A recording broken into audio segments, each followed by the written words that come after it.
The Constitution of India, Preamble.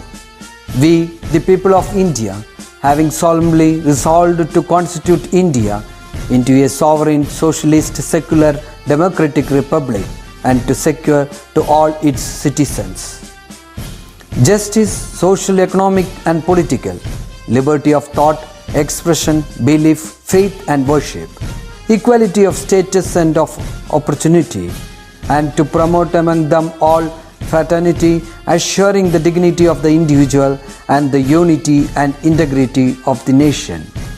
In our Constituent Assembly, this 26th day of November 1949, do hereby adopt, enact and give to ourselves this Constitution.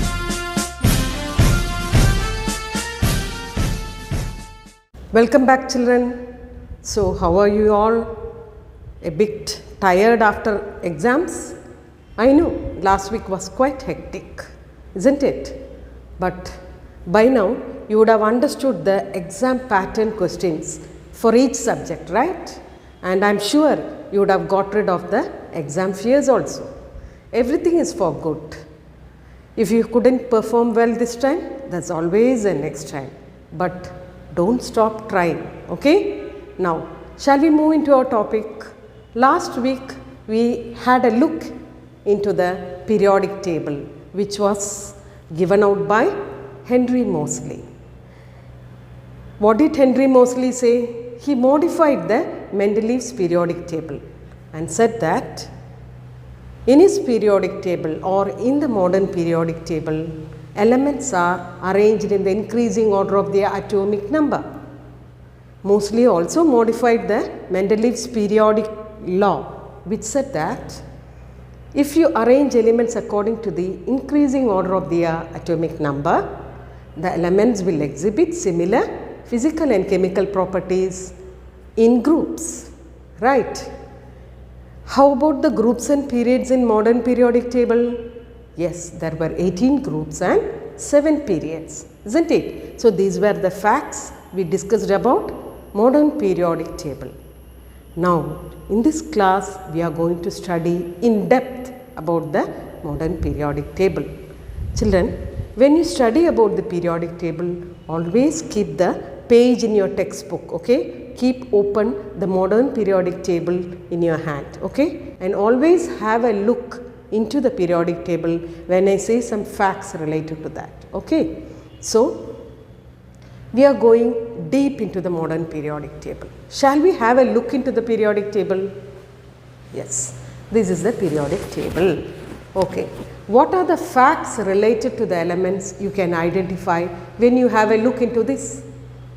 For example, let's have a closer look into carbon atom. Yes, what are the facts related to carbon that you can identify when you look into this periodic table? Yes, name of the element, symbol of the element, atomic number and electronic configuration, isn't it? So these are the 4 facts that we can identify when we have a look into the modern periodic table. What are the 4 facts? Name of the element, symbol of the element, atomic number and electronic configuration. So children, shall we have a look into the first group elements? What are the first group elements? Yes, we will have a look into it.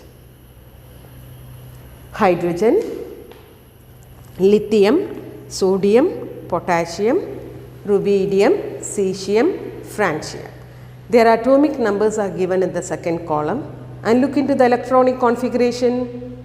Yes, hydrogen 1, lithium 2, 1, sodium 281, potassium 2881, rubidium 37, 28, 18, 81, cesium 55, 28, 18, 18, 81 and francium also 28, 18, 32, 18, 81. So children, what is the peculiarity you see in the electronic configuration of these elements? Yes, definitely you can see a peculiarity, that is one electron in the outermost shell or valence shell, right? So, what is the tendency of all these electrons? What type of chemical bond will they do? Yes, they have a tendency to lose one electron. That is, they have a property of donating electron. So, obviously, what type of chemical bond is possible here? Ionic bond, isn't it? I hope you remember what is ionic and what is covalent bond. Ionic bond is donating and accepting electron, whereas covalent bond involves sharing of electrons, right? So, the elements belonging to this first group, they have a tendency to donate electrons, they have a tendency to make ionic bonding, and because of the peculiarity, what peculiarity? One electron in their outermost shell, isn't it? So, that is why we say, or rather mostly said, that elements belonging to the same group exhibit similar properties, isn't it? So, the electrons in the last shell, they are going to get involved in chemical reactions. So, the chemical properties of these elements belonging to the same group are going to be similar. That is why Mendeleev and Moseley said that elements belonging to the same group exhibit similar properties. Now it is clear why they exhibit similar properties. Why? Because of the number of electrons in their outermost shell, isn't it? Now shall we have a look into the second group of elements? Children, now we will have a look into the second group of elements. What are the second group elements? Beryllium, magnesium, calcium, strontium, barium and radium, and look into their configurations. These are their atomic numbers and these are their configurations. So, what is the peculiarity seen here? Yes, the second group of elements have 2 electrons in the outermost shell. First group of elements had 1 electron in the outermost shell, whereas second group of elements have 2 electrons in the outermost shell. How about the properties of these elements which belong to second group? Yes, they also have a tendency to donate 2 electrons, right? So, they have a tendency to form ionic bonding. So, all these elements have 2 electrons in their outermost shell, and so they exhibit similar properties. Now, we have understood one thing. Elements belonging to first group elements have 1 electron in the outermost shell, and the elements belonging to second group have 2 electrons in the outermost shell. So, what can we say about their group numbers? Yes, if an element has 1 electron in the outermost shell, it belongs to group 1, right? And if an element has 2 electron in the outermost shell, it belongs to group 2, isn't it? How about other groups? Yes, we will study about that. From 13 to 18, right? If there are 3 electrons in the outermost shell, you have to add 10 to that. So, 3 plus 10, it belongs to 13 group. I hope it's clear for you. Elements belonging to group 1 and 2, they have 1 and 2 electrons in their outermost shell. How about the other groups? We are going to study about 13 to 18 groups.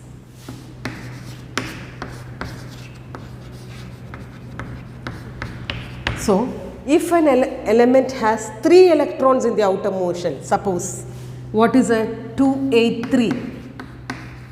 What is this element? Aluminium, right? So, aluminium has the configuration 283. So, 3 electrons in the outermost shell. So, how about the group of aluminium? It does not belong to third group. Rather, you should add 10 to 3. Okay, you should add 3 plus 10. What do you get? 13. So, aluminium belongs to 13th group. Okay. If an element has 4 electrons in the outermost shell, we will see to that. 2, 8, 4, isn't it? So, which element is that? 14? Silicon. So, if an element has 4 electrons in the outermost shell, you have to add 10 to 4. So, how much is that? 4 plus 10, that is 14. So, silicon belongs to 14th group. We will take a smaller element. If an element has 5 electrons in the outermost shell, so 2, 5. Which element is this 2, 5? 2 plus 5, 7. So, it is going to be nitrogen. So, 5 electrons in the outermost shell. So, you have to add 10 to 5. 10 plus 5 is 15. So, nitrogen belongs to 15th group. Likewise, it goes till 8. Okay? If an element belongs to, or if an element has 8 electrons in the outermost shell, which element has 8 electrons in the outermost shell? We will take neon. Atomic number is 10. So, the configuration is 2,8, isn't it? So, what is the group of neon, or to which group does neon belong? You have to add 8 plus 10. 8 plus 10 is 18. So, neon belongs to 18th group. If you have a look into the periodic table, you can see neon belongs to 18th group. Nitrogen, which has 5 electrons in the outermost shell, belongs to 15th group, and silicon, which has 4 electrons in the outermost shell, belongs to 14th group. So, how can we determine the group of an element? If an element has 1 and 2 in the outermost shell, it belongs to first and second group. If an element has 3, 4, 5, 6, 7 and 8 electrons in the outermost shell, you have to add 10 to the number of electrons in the outermost shell, and you will get the group number. If an element has 5 electrons in the outermost shell, you have to add 5 plus 10, that is 15th group. That element belongs to 15th group. I hope now you can easily identify the group of an element. Shall we analyze? Carbon. What is the atomic number of carbon? Yes, 6. What is its configuration? 2, 4. So, what is the number of electron in the outermost shell? 4. So, what is the group of carbon? 4 plus 10. What is it? 14. Have a look into the periodic table. Does carbon belong to 14th group? Yes, isn't it? Now, you can easily check the group numbers of elements. Do you want one more example? Shall we move into one more example? Oxygen. What is the atomic number of oxygen? 8. What is the configuration? 2, 6. So, what is the number of electron in valence shell? 6. So, what is the group of oxygen? 6 plus 10, that is 16. Now, check into the periodic table. Does oxygen belong to 16th group? Very easy, isn't it? So, you can easily identify the group number of elements if you can write the electronic configuration of all these elements. By looking into the number of electrons in the valence shell, you can easily identify the group of that particular element. Okay? Now, how are you going to identify the period? Shall we have a look into that? Children, now we are going to identify the period, okay, period of an element. How can we do that? So, these are the elements which belong to second period. Just check whether second period elements are these. Yes, boron, carbon, nitrogen, oxygen, fluorine, neon. These are the elements which belong to second period. Okay? Have you had a look into the book? Yes, always keep the periodic table open when we are studying this chapter, so that you can refer. Okay? Now, boron belongs to 13th group for sure. Why? Because 3. Number of electrons in the outermost shell is 3. So, you have to add 10 to it, 13th group. 4, 10 plus 4, 14th group. Nitrogen, 5 electrons. So, 10 plus 5, 15th group. Oxygen has 6 electrons. So, 10 plus 6, 16th group. Fluorine has 7 electrons. So, 10 plus 7, 17th group. Neon has 8 electrons in valence shell. So, you have to add 10 plus 8, 18. So, neon belongs to 18th group. How about period? Yes, have a look into the number of shells. How many shells does boron have? Yes, I hope you haven't forgotten about the shells. The first shell is K shell and the second shell is L shell, right? So, boron has 2 shells, K and L. Carbon, yes, 2 shells, Nitrogen, 2 shells. Oxygen, fluorine and neon. All these elements have 2 shells. Totally they have only 2 shells. Even though the electrons, number of electrons in the outermost shell is increasing as we go from here to there, they have only 2 shells. So, if an element has 2 shells, then it belongs to second period.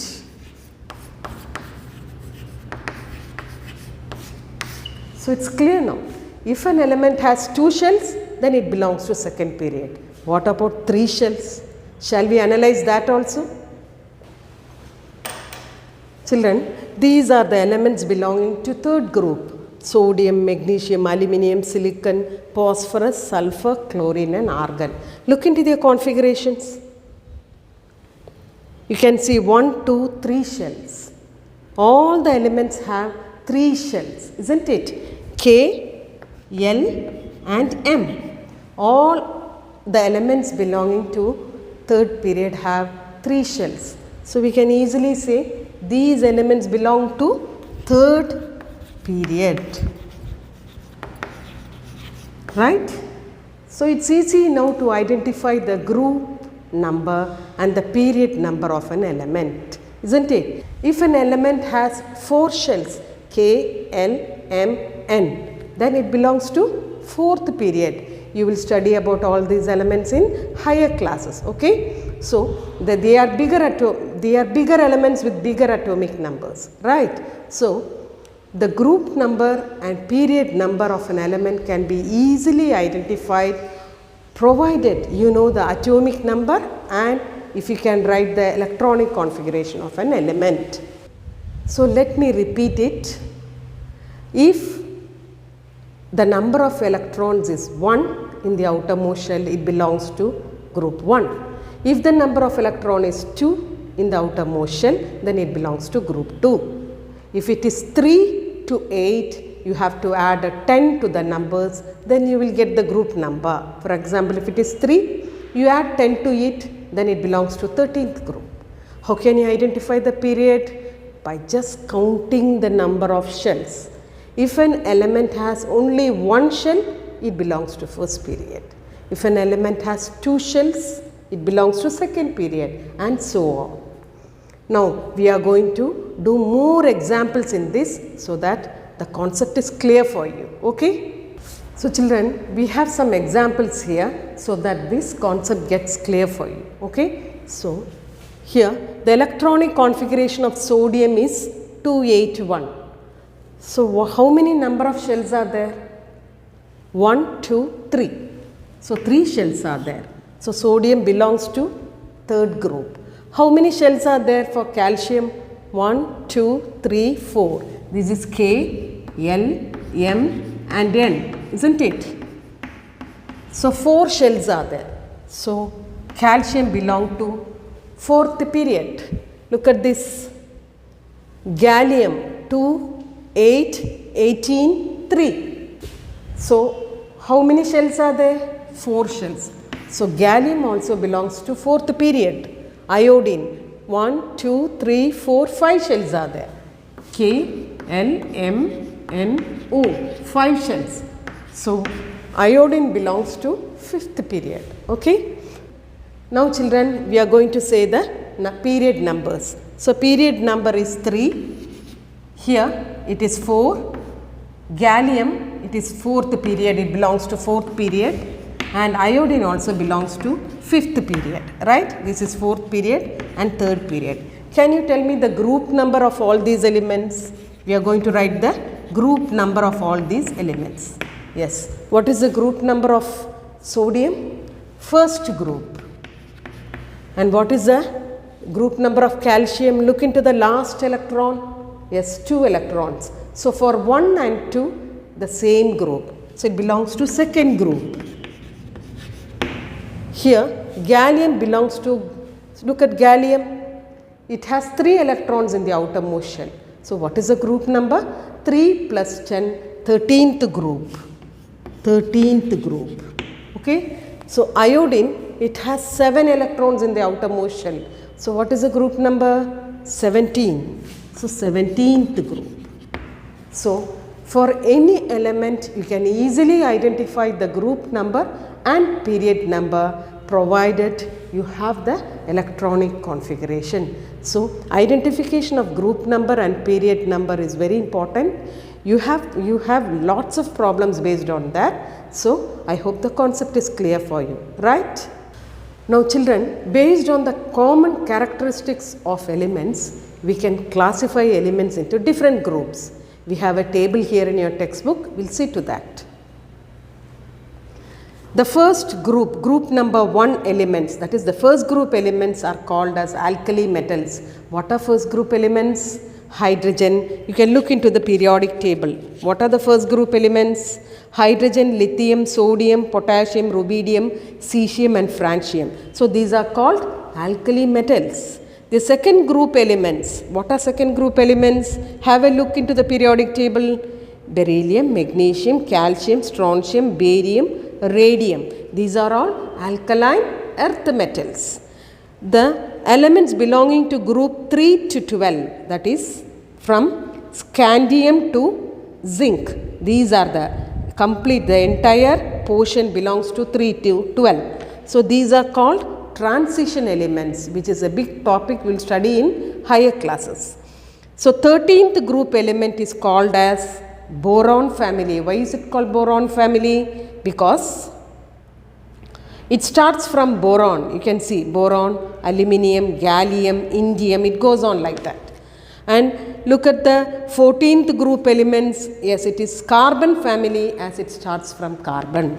And 15th group is called nitrogen family, 16th is oxygen family, and 17th is fluorine, chlorine, bromine, iodine. It is called as halogens. And the last group, as we all know, is called as noble gases, right? These groups of elements are categorized based on their characteristics, okay? So children, I hope you have understood the concept here. So let me wind up the session here. The concept we discussed today is very important. What was it? We had a in-depth of modern periodic table. How about the elements in the modern periodic table, the groups, the periods, the similarities of their properties, the reason for the similarities. What was the reason for the similarities exhibited by these elements? Because of the number of electrons in their valence shell. So these valence electrons, the electrons in the valence shell are called as valence electrons. They are the one who take part in chemical reaction. Okay? So these valence electrons play an important role. And these valence electrons also help us to identify the group number and the period number. They are group and period number. So this you have to work out. Okay? So the exams are getting over by this week.